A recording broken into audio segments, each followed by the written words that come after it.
नाजरीन, किस्त का आगाज कायरा से होता है, जहां मेला जमशेद के आने पर फट पड़ती है कि उसके बताए हुए पते पर शमसा मौजूद नहीं थी। जमशेद उसे उसके नए घर के बारे में बताता है। दूसरी ओर ज़तलियोन शेवार से कह रहा होता है कि सलाहुद्दीन को अपने बिल से निकालने के लिए एक चारे की जरूरत है। इतने में मेला अपने असली हलिये में वहां पहुंचती है और सब लोग उसे देखकर हैरान रह जाते हैं।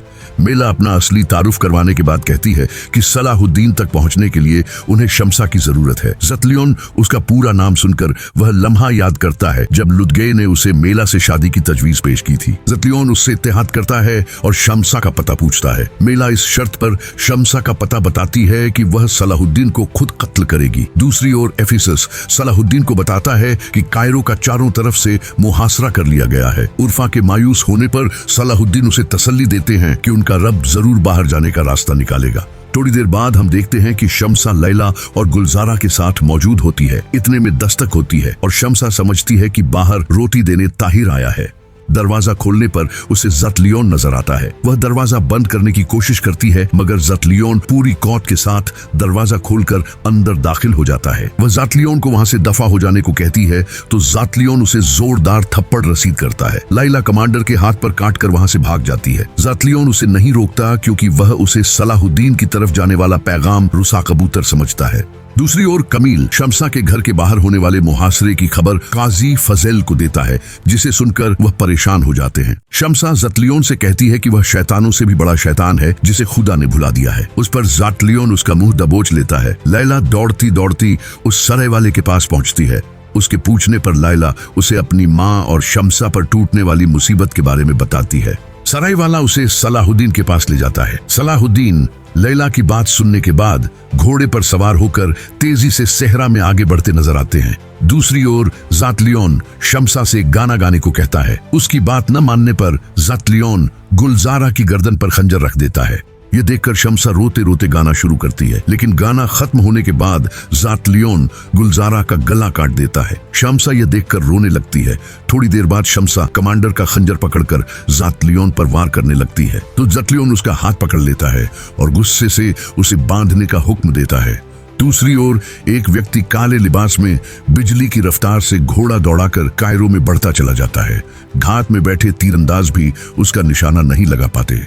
दूसरी ओर ज़तलियोन शमसा के पास बैठते हुए कहता है कि सलाहुद्दीन उसे उतना नहीं चाहते जितना उसने सोचा था, इसलिए उसे इतना इंतजार करना पड़ रहा है। इस पर शमसा उसके मुंह पर थूक देती है।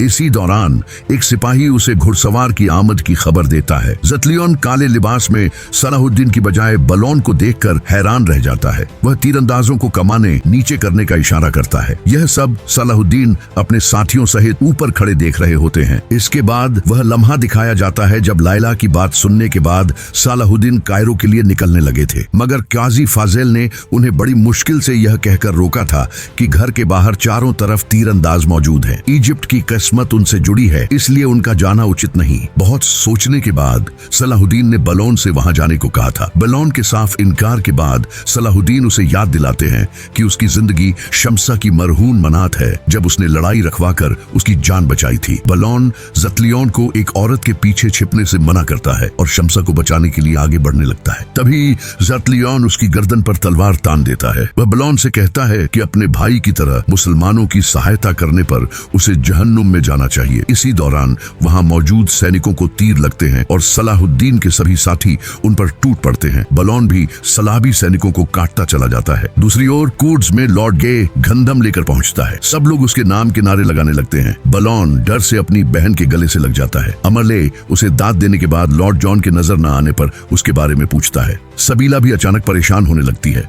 लॉर्ड गे उन्हें नुरुद्दीन के भेजे हुए सैनिकों की कहानी सुना रहा होता है कि गेट से लॉर्ड जॉन की लाश को अंदर लाया जाता है। सबीला जमीन पर गिरकर फूट फूट कर रोने लगती है। अमारली भी दुखी हो जाता है। वह सबीला को तसल्ली देने के बाद सैनिकों से इजिप्ट की मुहिम के लिए तैयारी शुरू करने का कहता है। वह कहता है कि बदले का समय आ गया है और अमन का दौर खत्म हो चुका है। कुछ देर बाद वह युद्ध के कपड़े में सैनिकों को युद्ध के लिए तैयार करता नजर आता है। इस सब के दौरान ऊपर खड़ी सबीला लॉर्ड गे को घूरती रहती है। दूसरी ओर सेहरा में चलते हुए अल्बीस कराटिगन से पूछता है कि उनकी मंजिल क्या है, उन्हें अब इजिप्ट जाना चाहिए या आपा खटून से मिलने के लिए अलेपो। कराटिगन घोड़े से उतरता है और उसे पूछता है कि उस व्यक्ति ने उसके बारे में और क्या बताया था। अल्बीस कहता है कि जो बताया गया था वह पहले ही लफ्ज बाय लफ्ज बताया जा चुका है, लेकिन वह आने वाला है। कराटिगन खुश होकर बताता है कि वह उसकी आंख का तारा है और वे फिर से आगे बढ़ने लगते हैं। दूसरी ओर इजिप्ट की तरफ बढ़ते हुए यरूकी शेरकों से पूछते हैं कि उनके अंदाजे के मुताबिक इजिप्ट की फतह के बाद इजिप्ट के तख्त पर कौन बैठेगा। क्या सुल्तान अपने परिवार को नजरअंदाज कर अयूबियों को देने वाली तरजीह को देंगे? शेर कोई जवाब नहीं देते। नाजरीन, कमेंट्स में जरूर बताइएगा कि आपके ख्याल में इजिप्ट का तख्त किसे दिया जाएगा। सही जवाब जानने के लिए मोनिफ एक्सप्लेन को लाइक और सब्सक्राइब करना मत भूलिए।